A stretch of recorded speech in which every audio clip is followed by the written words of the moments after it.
Changing the trail of exploring RC crawling? Well, guess what? RC Quality Coffee brings you morning wisdom, the latest rig tunings, and pro tips that you'll need. So call out of bed and stick around. Welcome back, guys. Today we got Black Turtle Eric in the house. There's so many cameras. I don't know. I don't know how. You know which one to stare at? You're a cockeyed, bro. Like which one? No, just stare straight, bro, and just you'll be fine. Yeah, but what's up, everybody? We don't really got a role we're gonna go to. Just want you to come hang out with us, talk about what you got going on in your life. Yeah, man, let's do it. I'm excited. I had a lot of fun the first time I was here. So, I mean, not here, but we did it over the internet. But it's cool to be here. I like doing physical podcasts more. It's a little more personal. It's more fun. A little crazier sometimes too. More relaxing too. Yeah, you get the feel of the person instead of just over the camera. Uh-huh. There you go. And you guys got me coffee, so that's anytime. Anytime There's coffee, I'm in. And then we got donuts over here.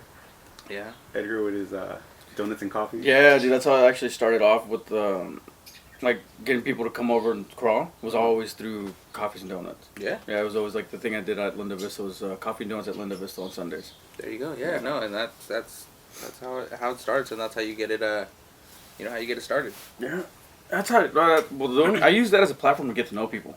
Because when I first started in the hobby, I didn't know very many people. Yeah. I think it was just him, and Victor and who else? I think that was it. But I didn't really know anyone, so I was like, you know what?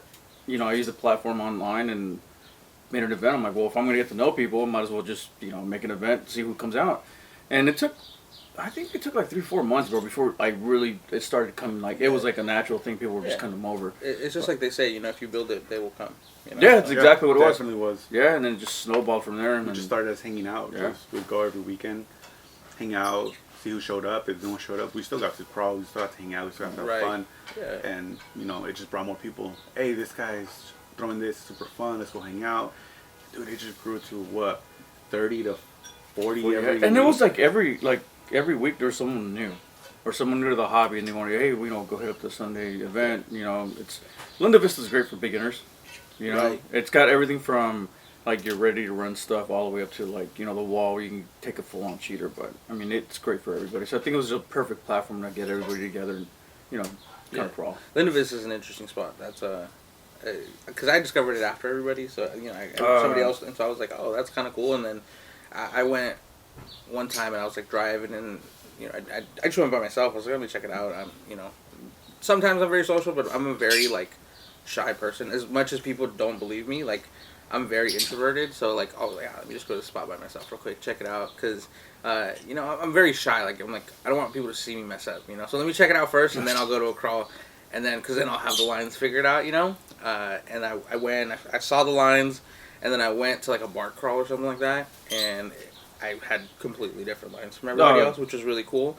So it's a very you do what you want there, and you could have fun for hours just in that little waterfall area. Yeah. I could be there for hours. You ever hit the rocks on top of where the playground's at?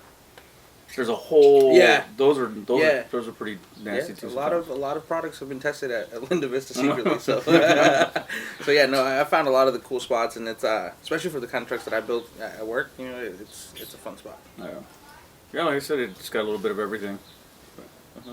Definitely. Show us about these.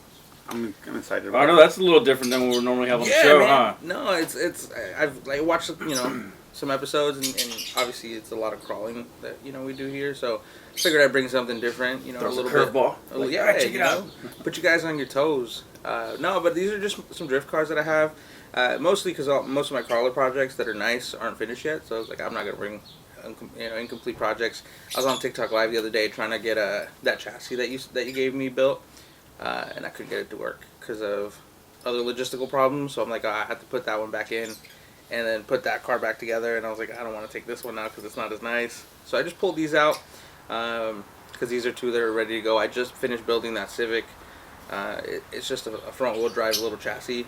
It's not a drift car. It's just my I call it my little show car. It's actually just front wheel drive. Mm-hmm. Oh no shit! How'd you do that? It comes like that. It's an MST again, dude. Hold on. For anyone who doesn't know, I don't know jack stuff about these. Yeah, no worries. So MST is one of the drift chassis builders. They also make on-road cars, and it's a pre-built. It's an RTR. You can buy it RTR, brushed, and so I just bought it, and I was on live, and I didn't really have any plans to build it, just leave it stock. It had like a 380 motor in it, so it was like, I mean, maybe 10 miles an hour if I put a 3S in it. Yeah. But then the motor would get super hot, so it's like, it's just more fun. Like you know, I'll go to like a real Cars and Coffee, and park my car and then just drive around, and people kind of look around.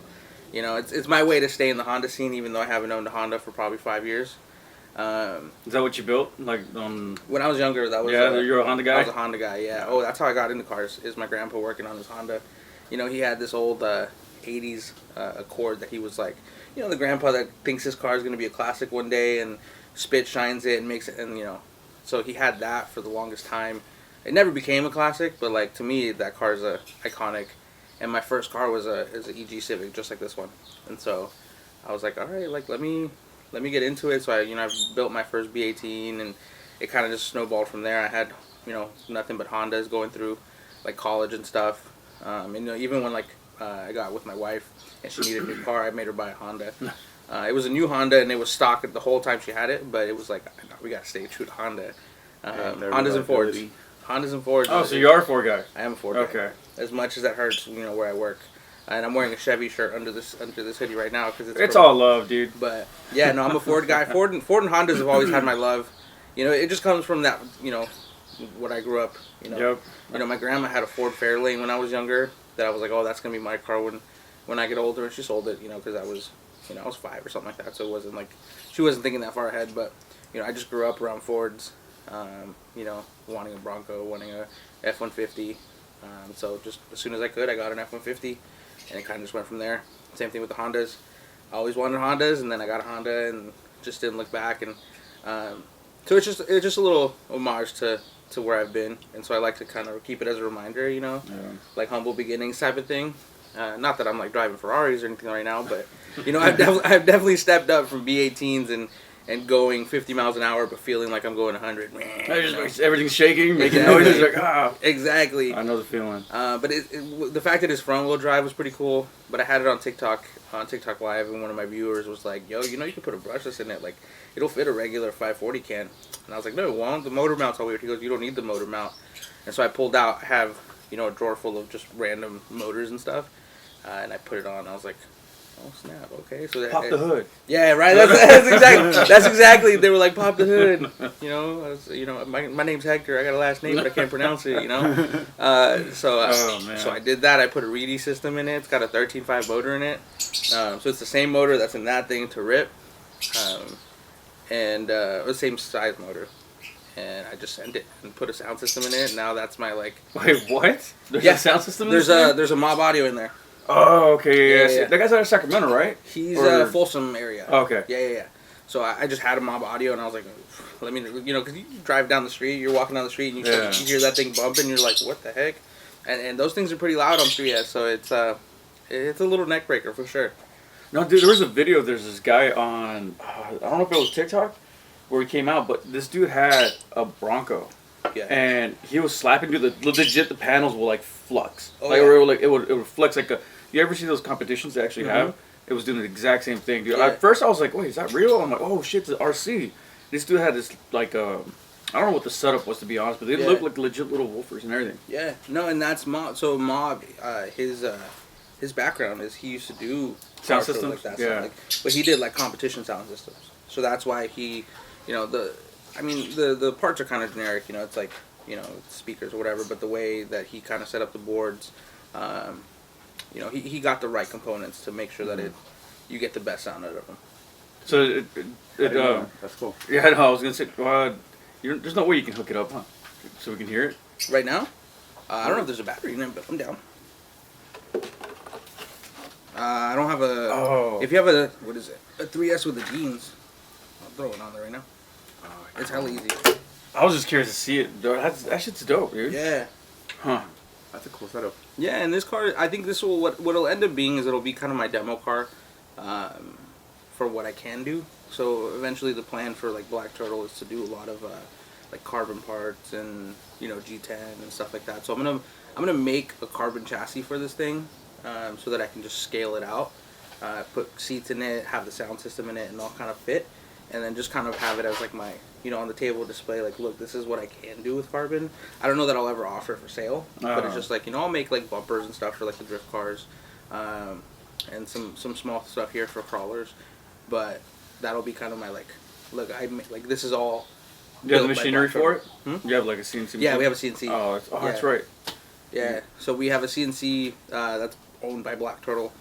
We have a couple just different machines that we've been working on just to be able to expand what we do. Like, this is kind of the start of everything, and then the goal is just to make more aftermarket parts to support my builds, and then eventually support like Let's show these off, dude. These are pretty dope. These are all scale accessories. Yeah, man. So we goldfish dice. Yeah, we've been playing I like around that with a 3D printer. I wasn't really big into the idea of putting out 3D printed parts because everybody has Thingiverse. Yeah. You've seen the same jerry can in everybody. Not to throw shade to people out there that do 3D prints, because there's a lot of great companies that make their own stuff. So I talked with my partner, and I was like, if we're gonna do something, like, I'd rather do something that's unique, like something that's not being made or that's very limited made. And if we're gonna do something that's already out there, like, I'd like to make it nicer. You know what I mean? Yeah. And it's definitely not just 3D printed. You also have like tubing. and everything else. There's more detail to this Yeah. than What do you use, just fuel a line? regular 3D. Huh? Fuel That's line? fuel line, yeah. Yeah, so literally what we did is, so my partner, who's also my father-in-law, he took a fuel can off the Jeep and was like, scale it down. So there's all these files that we're printing are our files. That's You know what I awesome. mean? The only files that we have that we might do that are not ours, but we have permission for, is like Night Customs. So like, we've been talking to Night Customs about potentially being one of their authorized dealers out here. So that would be really the only one. Like, if even if we find something that's like on Thingiverse and we're like, oh, that's kind of cool, like a cool idea, we use that as like a base. Like, I don't even download the file. I'm just like an example is we saw somebody had a soldering station that works off of like a Milwaukee battery, or it was a Ryobi battery, and so we use a lot of Milwaukee stuff. So I'm like, all right, like, that'd be kind of cool to do Milwaukee style. And so we didn't even download the file. We're just like, let's get a battery. We'll start making dimensions. We'll order all the parts to make a soldering iron, and then we'll design our own case and do it that way. So it's kind of like taking inspiration, but I don't like putting out the same stuff as everybody else. You want to be original. So I'd like to be original in some way, even because it's tough in this day and age because everything's already been made. So there aren't too many original ideas, right? But I like to at least put my own spin on things and just use it as a baseline and then just kind of build from that. Yeah, like we're not reinventing the wheel, you know what I mean? But we're making a 10-spoke instead of a 5, you know what I mean? So it's that kind of idea, is taking what's already out there and making some of the things. So like same thing with like the milk crate. You've seen milk crate on Thingiverse since Thingiverse existed, but he literally took a milk crate and bit by bit recreated it just to be different. Added our logo in there. Added kind of that inlay with the gray on there because that's what ours had. So it's just different. So you just take your stuff that you have laying around and be like, hey, dude, I just want to scale this down and make it yourself. Yeah, so like if you take the file from Thingiverse, you print it, you put it next to ours, it'd be different. You know what I mean? Like, milk crates I have them in my real Jeep. You know what I mean? I keep stuff in there. They work really well. You can find it for free. So it's like, it's part of the crawler community. So I'd like to have something like that, but I'd like to just not, I don't want to just go and download something and do it. No. And this is more fun, Speaking of Thingiverse, isn't that the one site that just, like, completely just... No, Shapeways. Oh, that's what it was. Shapeways went down. Yeah. That's crazy. Yeah, which, hey, it's good for me. Oh, man. Yeah. But just little simple things. That's kind of where we want to go with it. Cool. So what you got done on... See the dashboard. I was looking at that too. So that drift car, man, that drift car was one that I built. That's a very early Red Cat RDS. When they kind of first dropped that first shipment. So I've had that one for a minute, but I just kind of have gone through.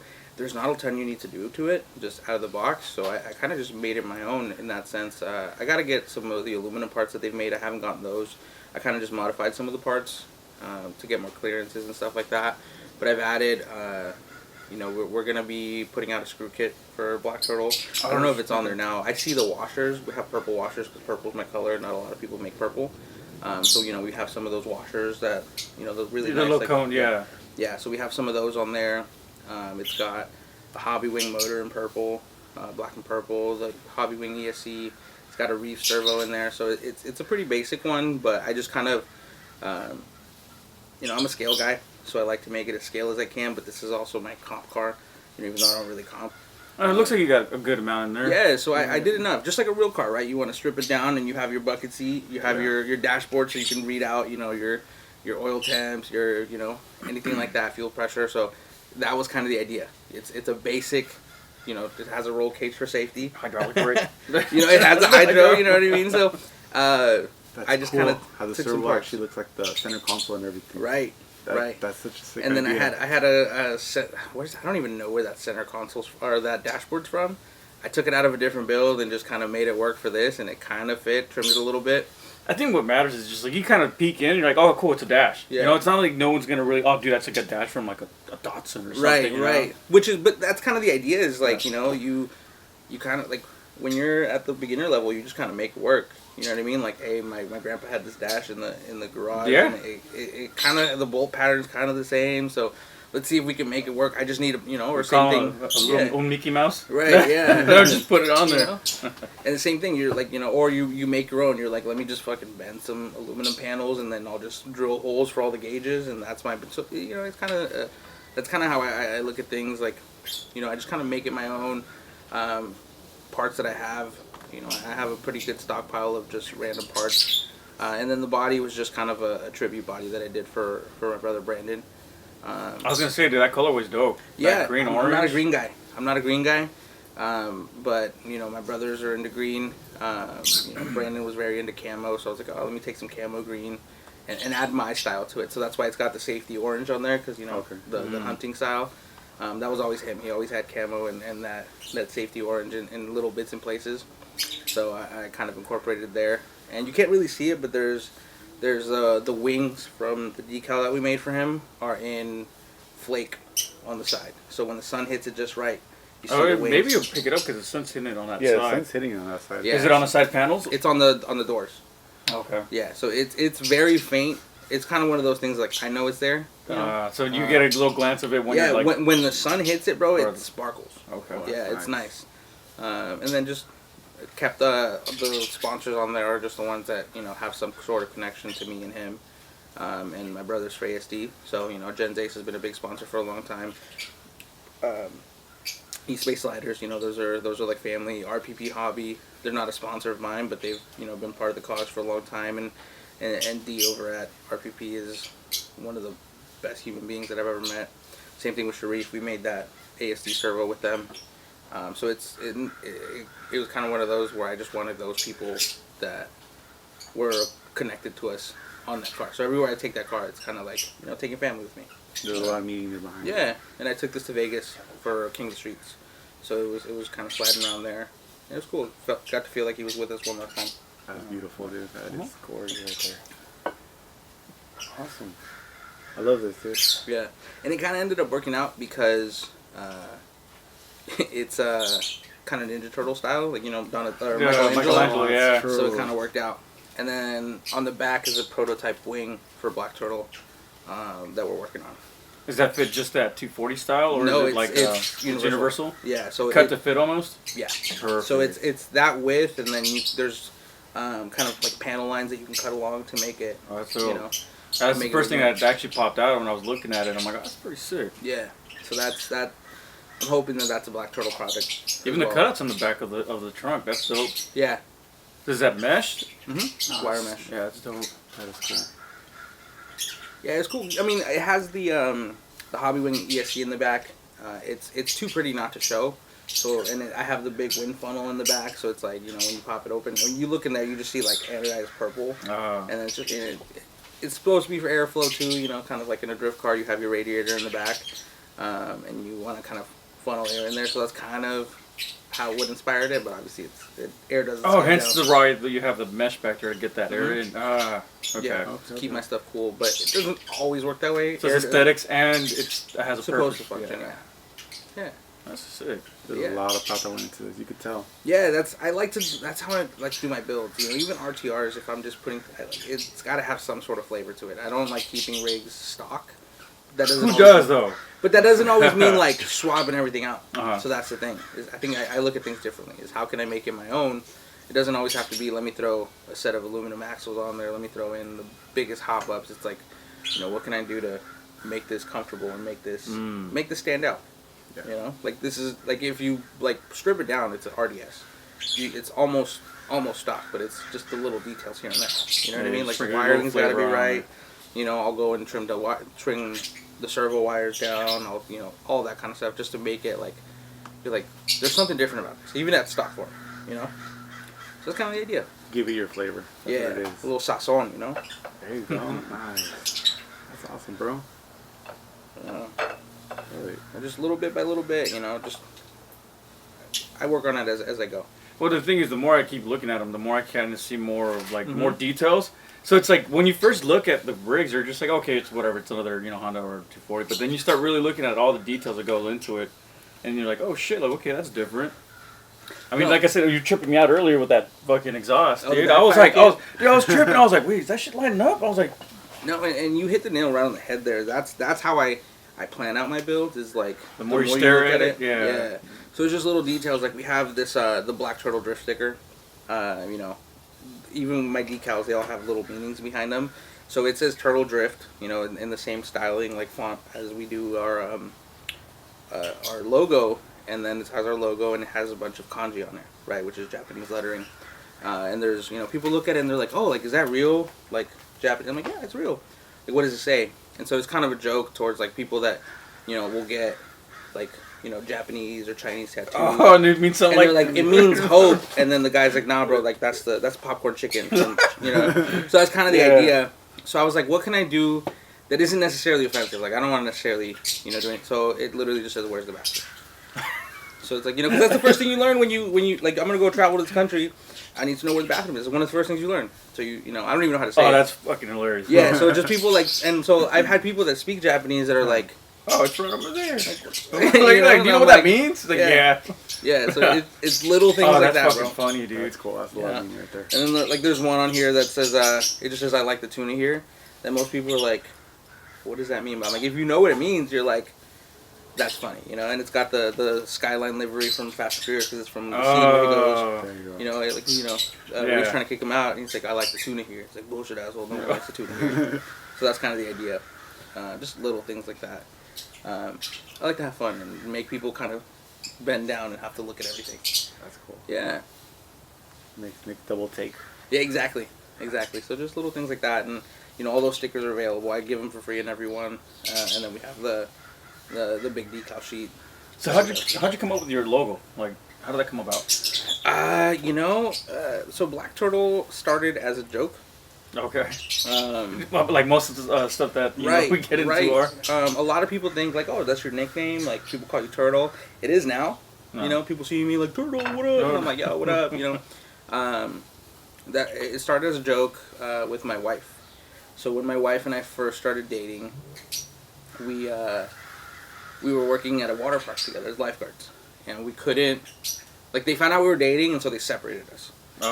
I'd be on. So we were at Great America. You guys know where Great America? Yeah, I remember that. Oh, you're at Boomerang Bay. Mm-hmm. Oh, okay. Yeah. Yeah. So you know how there's that like kids park in the beginning, and then there's a wave pool. It's all the way in the back. So if like I was working, they'd put me in the front, and they'd put her in the back. So like even if we wanted to take our break together, we'd have to walk all the way back. By the time your 10 minutes break's over, so they started splitting us up. But we had radios because we were all supervisors when we started dating.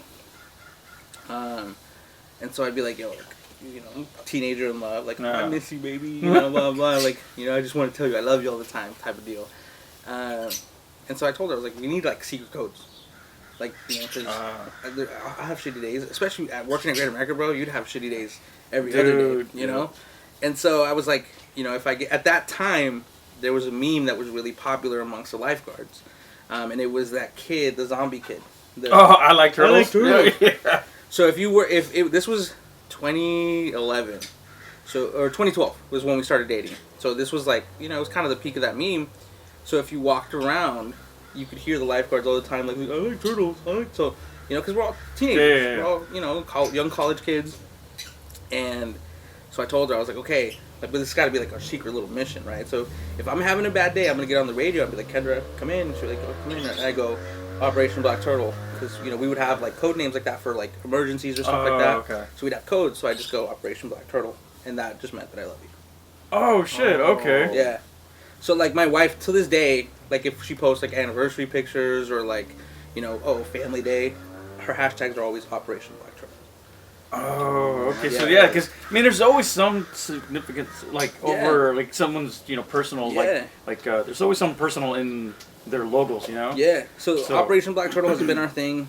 That's sick, dude. 12 years now, and then, once when we were dating, I was like, I want to start a YouTube channel. I want to be a vlogger. I want to be, this was kind of the cool thing to do back then. So I was like, I need a YouTube channel name. So I was like, it's kind of a family channel. I'm going to be gaming. So we're like, okay, we'll name it Black Turtle Gaming. Okay. So that was my original YouTube channel, Black Turtle Gaming. And it just kind of stuck, and I started making logos for it. And the first logo looked nothing like this. But then when I started getting to crawling in RC, I was like, oh, this is fun. Like, let me start vlogging my trips. Let me start doing builds. Let me start doing... So it changed from Black Turtle Gaming to official Black Turtle. And then I was like... I had all the logos that said gaming on it, so I was like, I need to come up with something else. So I had found this, like, turtle logo, like a generic, like, clip art one. And I was using that one for a while. And I was like... Then it started kind of picking up. And, like, I started getting some followers. People started to kind of know who I was. And it got to the point where I was like, I don't want to have a generic logo. Okay, you want to make so I went and, like, I was like, okay, I have this necklace that my wife gave me from on our first anniversary. She went to Hawaii, and I got a lot of love for Polynesian culture. I grew up around a lot of like Samoans and Hawaiians, so like that kind of like family nature. Like when you're in with Hawaiian family or Samoan family, like you're in. You know what I mean? You're part of the family. Like if they call you brother, they call you oos. You're like you're locked. You're in trouble. You call them up. 20 Samoans come out of the same car, and they're like they got your back. So I always like love that because I'm a big family guy. So that was kind of a big deal. One of my best friends growing up was Hawaiian, so I got to experience that. I was in trouble, and I was like, be like, I call it back up. I need your help. Like I'm about to get my ass kicked over here. This was like 17, 18 years old, and he pulled up. And it was like, 4, 5, 6'5", like 16-year-olds, Yeah. They look like they're 40, but they're like, ready. It looks like you pulled up the, offensive line for the Niners. And they came and had my back, and I was like, dang, and that was kind of the idea. Is that growing up as a kid is just the family. So I was like, Hawaiian culture has always been kind of part of my life. I'm not Hawaiian, but it's had a big impact on my life. And so my wife went to Hawaii, and she knew how much stuff like that meant. And she found the turtle, and there's a lot of meaning behind the turtle too, because the Hawaii, like turtle shells, you're the protector of your family. The line down the middle is a spear, because you're the protector, you're the warrior of your family. So that was kind of the meaning behind the necklace. Oh, okay, I see here now. That the line in the middle. Right, and so it could have been just a dude trying to sell her on it, you know what I mean? But like that, and I looked it up, and it tracks, And I was like, I love that. So I took the idea of the necklace, and that was how I got the logo. And then the palm trees, because California, everywhere you go in California, you'll see the palm trees, so it kind of worked out. And then the logo itself originally was a knockoff Hoonigan logo. So the Hoonigan with the parentheses or whatever. Oh yeah. It originally was just Black Turtle, like that. Okay. And that was kind of my first logo. Oh, hence the blocky letters on there. And so I just kind of mixed it together, and that's how we got the logo we have now, and it's kind of what I'm known for, and now it's on all my branding. Yeah, because I'm not gonna lie. When I first saw it, dude, I thought you were Hawaiian. Like I saw the brand, and I mean, you look Hawaiian, like you look Islander almost, So I was just like, oh, okay. And then you're telling me, I think on the last the interview they had with Juan, you're from Guatemala. Guatemala. Yeah. So I was like, oh shit, like okay. And then come to find out, you're from Sunnyvale, or you grew up here. I was like, I don't know how we never really crossed paths. That's the trip. Yeah. But no, that's dope, dude. Yeah, and I think we have like we figured that out. We have some common people. That was tripping me out. I was like, oh shit. It's just weird how that happens. Where even him. Yeah. I think. Yeah. And then I think on is it your wife's side of the family, Francisco and all them. Yeah. Like I grew up with those guys, and we never like Right. mixed. It was kind of weird. Yeah. And Sunnyvale isn't that big. No. So it's kind of hard to do, but. Yeah, maybe their age differences. I don't know. And especially when you're young, because we all grew up going to the same dances, all the down here at the. Thank you for joining us in another episode of RC Cars and Coffee. Did you get the trilogy you're aching for? If so, join us next time for more RC wisdom and pro tips. Till then, happy growling!